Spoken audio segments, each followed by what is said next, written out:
There's so much goodness and beauty and love going around in the book of Bereshit with our forefathers. How is it possible that Isaac, the son of Abraham, wanted to give the blessing to Esau, who's the bad guy, the father of Amalek? It's incomprehensible.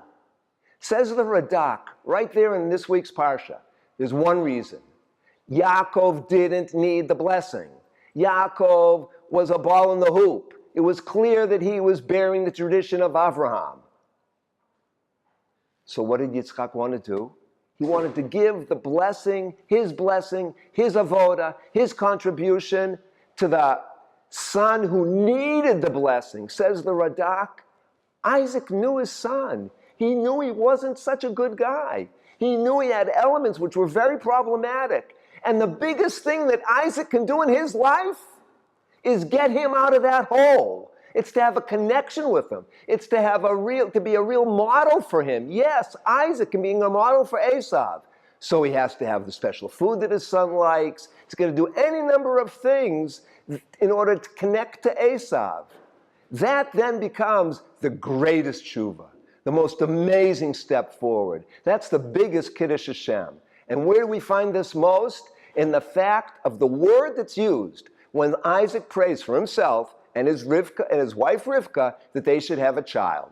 There's a special word right at the beginning of the Parsha. The root letters are Ayin Tav Reish. Says the Gemara in Sukkah, Daf Yud Daled, Amud Aleph, that Ayin Tav Reish is the word for a pitchfork. What's the connection between a pitchfork and praying? A pitchfork moves things from one corner to the other corner. That's the job of a pitchfork. That's what the purpose of the prayers of a righteous man are.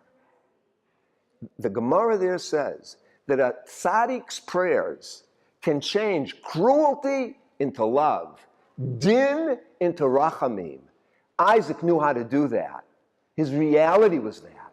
Being on the altar prepared him for that. Being born in a miracle way from a mother who couldn't have children prepared him for that. That's Isaac. Isaac knew that at the deepest level, his reality is to be a model and a connection and a commitment to the people who have to go furthest. We all need Yitzchak Avinu because we're all coming from the other side of the track, from the bad side of town, whatever it is. And it's Isaac's power and commitment to God's reality that gives him the ways to do what's really necessary and to find the ways of connecting. A commitment like that can even change an Esav. Have a great Shabbos.